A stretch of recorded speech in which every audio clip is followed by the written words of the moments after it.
تو آپ کی ذہانت کے، آپ کے علم کے ڈنکے بجتے ہیں.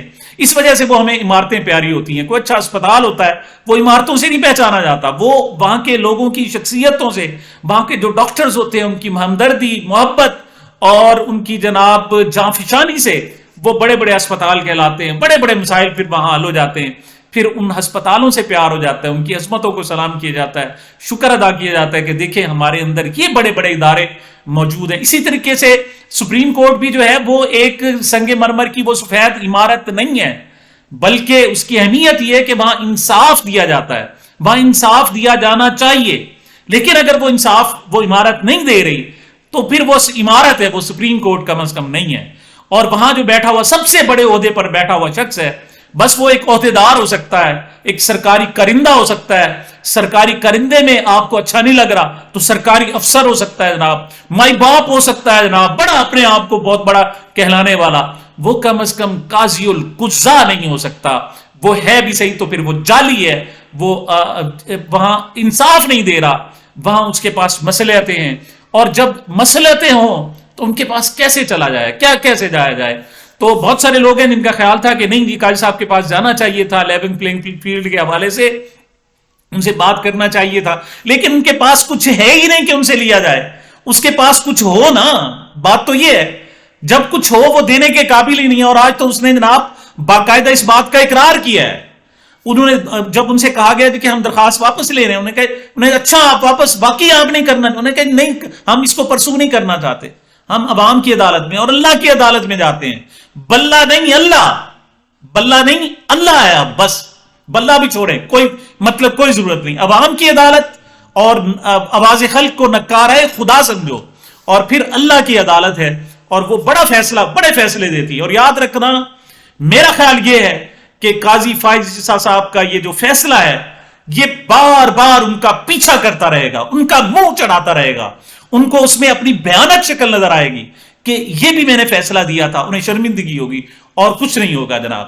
اور اس حوالے سے جناب انہوں نے اب 2-3 باتیں کہیں. اس حوالے سے جب ان سے کہا گیا، انہوں نے کہا جی کہ آپ واقعی درخواست واپس لینے چاہ رہے ہیں. تو لطیف کوسہ صاحب کا کہنا تھا کہ ہم تو آئے تھے کہ یہاں لیول پلینگ فیلڈ ملے گی، لیکن آپ کے کل کے فیصلے نے، 13 جنوری کے فیصلے نے ہم سے فیلڈ ہی چھین لی ہے. تو ہم کہاں سے لیول پلینگ فیلڈ مانگے، آپ سے کیا مانگے.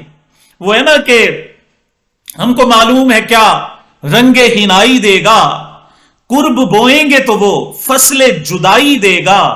آنکھ نیلم کی بدن کانچ کا دل پتھر کا، اپنے شاہکار کو کون اتنی صفائی دے گا. تو یہ بڑے جناب پتھر دل لوگ بیٹھے ہوئے، پتھر کی عمارت ہے، پتھر شخص بیٹھا ہوا ہے اور آگے وہ نہیں دیکھ رہا کہ کتنے 25 کروڑ عوام ہیں، ان کی امنگیں ہیں. شرم کی بات تو یہ ہے کہ بلاول بھٹو کہنے لگا ہے کہ مجھے ہمدردی ہے. ان سے جناب یہ ان کا انتخابی نشان نہیں چھینا جانا چاہیے تھا.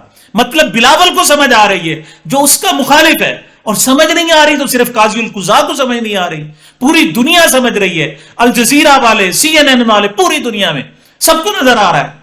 اور اب ان کا کہنا کیا تھا جناب؟ ان کا کہنا یہ تھا کہ آپ نے تو ہماری پارٹی کا شیرازہ ہی بکھیر دیا ہے، آپ نے تو ہم سے فیلڈ ہی چھین لی ہے، ہم آپ سے کیا لیول پلینگ فیلڈ مانے جناب. آپ نے پھر آپ کو جناب پسند نہیں ہے، انہوں نے کہا جی ANP کو 20,000 پہ آپ نے جرمانہ کر کے الیکشن لڑنے کی اجازت دے دی، ہم سے الیکشن ہی چھین لیا آپ نے. مطلب ہم سے 320 وہ جناب وہ 230 سیٹیں تھیں مخصوص، وہ بھی آپ نے ہم سے چھین لی. ہم آپ سے کیا مانگیں؟ آپ ہمیں کیا انصاف دو گے؟ آپ کیا دے کیا سکتے ہو؟ کیا دو گے آپ کے پاس دینے کے لیے کچھ نہیں ہے. اور پھر اس بات کا میں سمجھتا ہوں کہ چیف صاحب نے اقرار کیا ہے. اس نے کہا جی کسی کو ہمارا فیصلہ پسند آتا ہے کرے، نہیں آتا نہ کرے، کوئی مانتا ہے مانے، نہیں مانتا نہ مانے. یہ تب ہوتا ہے جب آپ خود زچ ہو چکے ہوتے، آپ کے پاس کوئی دلیل نہیں رہ گئی ہوتی. خیر یہ تو جناب کھوسہ صاحب تھے، چلو PTI تھی، ان کو کہہ سکتے ہیں آپ کہ ان کے پاس نہیں ہے. لیکن یاد رکھیے گا آپ کو لوگ آ کر بتائیں گے کہ آپ نے ظلم کیا ہے، یہ انصاف نہیں کیا ہے. انصاف کا جو الٹ ہوتا ہے وہ ظلم ہوتا ہے، نا انصافی ظلم ہوتی ہے، اور یہاں ظلم کیا گیا ہے اور لوگ ظالم کے طور پر یاد رکھے جائیں گے، یقین کریں. اس پر جناب مسرت لالی صاحبہ کہنے لگی کہ آپ کا کیا خیال ہے الیکشن منصفانہ نہیں ہو رہے؟ اس نے کہا جی انتہائی غیر منصفانہ ہو رہے ہیں. لطیف کوسہ صاحب کا کہنا تھا انتہائی ظلم ہو رہا ہے اور زیادتی ہو رہی ہے جناب. پھر انہوں نے کہا جی کہ سنا ہے کوئی اتحاد کر لیا ہے. انہوں نے کہا یہی تو میں بتا رہا ہوں کہ ہمیں اتحاد ہی نہیں کرنے دیا گیا. تو بہرحال اس پر چیف صاحب بڑے ناراض ہوئے. انہوں نے کہا جی ہم کوئی حکومت تھوڑی ہیں, ہم تو ایک فیصلہ دے سکتے ہیں, آپ قانون بدل تھوڑی سکتے ہیں.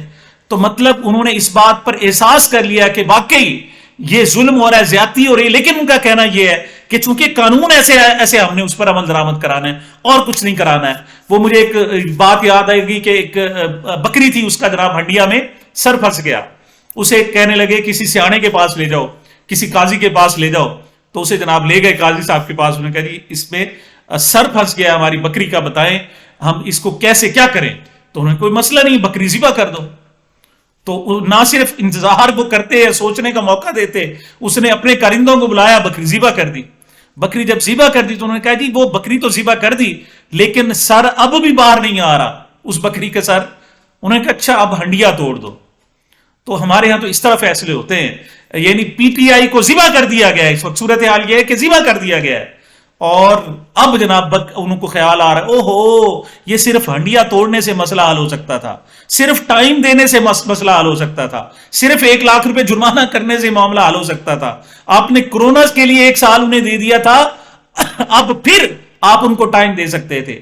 آپ دیکھیں حلقہ بندیاں بنیادی ضرورت ہے, لیکن آپ کہتے ہیں نہیں حلقہ بندیاں بعد میں دیکھی جائیں گی, پہلے الیکشن. تو آپ کہہ سکتے تھے کہ آپ فوراً بعد 2 مہینے الیکشن کے, پھر صرف 2 مہینے بعد, چلو 1 مہینے بعد آپ دوبارہ اپنے انٹرنل الیکشن کرانے کے پابند ہیں, لیکن پہلا کام آپ یہ کریں کہ آپ الیکشن میں جائیں. لیکن بہرحال چیف صاحب نے زیادتی کی اور چیزیں ان کے سامنے آتی رہیں گی. یہ جو سیاہ فیصلہ ہے, کالا فیصلہ ہے, ظالمانہ فیصلہ ہے, یہ چیف صاحب کا پیچھا کرتا رہے گا. ایک اور جو اہم کام ہوا ہے جناب, وہ جماعت اسلامی نے خط لکھا ہے.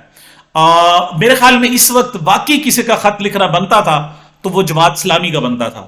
انہوں نے خط لکھا ہے الیکشن کمیشن کے پاس اور کہا ہے کہ جی بتائیں پیپلز پارٹی نون لیگ کے انٹرنل الیکشن میں اور پی ٹی آئی کے انٹرنل الیکشن میں فرق کیا ہے. آپ نے 2 کو قبول کر لیا, 1 کو قبول نہیں کیا. یہ بتائیں وہ کون سی خامی ہے جو پی ٹی آئی میں موجود ہے لیکن نون لیگ میں موجود نہیں ہے. کوئی ایک تو بتا دیں کہ کیا وہاں پولنگ ہوئی جو یہاں نہیں ہوئی, تو یہ بلا مقابلہ ہوئے تو وہ کیا مقابلہ ہوا, کچھ بھی نہیں ہوا. اور یہ جب بھی کمپیریزن کیا جائے گا سوائے شرمندگی کے اور کچھ نہیں ملے گا. اور اس کو خط باقی بنتا جماعت اسلامی کا لکھنا بنتا تھا, کیونکہ جماعت اسلامی وہ واحد جماعت ہے جس کے بہترین انٹرنل الیکشن ہوتے ہیں. کوئی اور جماعت اگر لکھتی تو اس کے وہ کہتے ہیں نا ان کے اپنے پاس ایک ایگزامپل نہیں ہے, لیکن چونکہ جماعت اسلام کے پاس بہترین ایگزامپل تھی لہٰذا ان کا خط بنتا. اور میں سمجھتا ہوں کہ یہ خط صرف چیف الیکشن کمشنر کو لکھا جانا مناسب نہیں ہے, ایک خط چیف جسٹس صاحب کو بھی لکھا جانا ضروری ہے کہ چیف صاحب آپ نے ایک بکری ذبح کر دی, بتائیں دوسروں کا کیا ہے, ان میں کون کون سی خوبی ہے جناب, ان میں کون سی جناب سرخاب کے پر لگے ہوئے ہیں ان کے انٹرنل الیکشن کو. اور آپ سے پوچھا جائے تو آپ کہتے ہیں جی ہم تو قانون کے پابند ہیں, قانون ٹھیک نہیں ہے, آپ کو پسند نہیں ہے, جا کر تبدیل کرائیں. کیا قانون اسی لیے ہوتا ہے, کیا قانون اسی لیے ہوتا ہے کہ ذبح کر دیا جائے لوگوں کو؟ کیا قانون جو ہے وہ انسان قانون کے لیے نہیں ہوتا, قانون انسان کے لیے ہوتا ہے؟ کیا ہوتا ہے؟ آپ نے ظلم کیا ہے, زیادتی کی ہے, اور میں سمجھتا ہوں کہ یہ گونج رکے گی نہیں. اور صحیح کہا پی ٹی آئی نے کہ جناب ہم عوام کی عدالت میں اب جا رہے ہیں, اور عوام کا فیصلہ اگر آ جاتا ہے اور واقعی وہ اس تمام صورتحال تمام تر لوگوں کے جناب مختلف انتخابی نشان ہیں, اس کے باوجود بھی عوام ان کو کامیاب کرا دیتے ہیں. اور جو میں جوش دیکھ رہا ہوں, جذبہ دیکھ رہا ہوں, آج میں باہر گیا ہوں اور میں نے پہلی مرتبہ پی ٹی آئی کے بینرز دیکھے, پہلی مرتبہ پی ٹی آئی کے جھنڈے دیکھے, لوگوں کو جناب دیواروں پر جناب چڑھتے دیکھا, پوسٹر لگاتے دیکھا, تو مجھے احساس ہوا کہ نہیں لوگوں میں جذبہ موجود ہے, اور یہ جذبہ انشاءاللہ انہیں کامیاب کرے گا, اور ان کو بھی احساس ہوتا رہے گا. اور چیزیں ابھی اور بہت ساری آئیں گی, بہت ساری چیزیں آئیں گی جو چیف صاحب کو میرے خیال میں شرمندہ کرتی رہیں گی. بلاول صاحب اب ٹسوے بہا رہے ہیں جناب, ہمیں جناب بڑی ہمدردی ہے, آپ کے ساتھ زیادتی نہیں ہونی چاہیے, ابھی تک ظلم نہیں ہونا چاہیے. تو ذرا بولو تو صحیح, اس چیف کو تو بولو جن کے جناب آپ تو انہی کے اعلیٰ کار رہے ہیں. آپ نے 16 مہینے حکومت انجوائے کر کے آئے, اس ظلم کی حکومت, زیادتی کی حکومت, اور اب آپ صرف اس وجہ سے ٹسوے بہا رہے ہیں کہ آپ کو کوئی ہمدردی کی جناب آپ کی صورتحال ہو جائے گی, آپ کی پوزیشن ذرا بہتر ہو جائے گی, آپ زیادہ ڈیموکریٹک کہلائیں گے. ورنہ سب کو پتا ہے آپ بھی اسی کھوٹے سکے کے ایک دوسرے رخ ہیں. سامعین، یہ میری اب تک کی گزارشات تھی. مجھے میرے چینل کو اپنی محبتوں اور دعاؤں میں یاد رکھیے گا. ملتے ہیں چھوٹے سے وقفے کے بعد.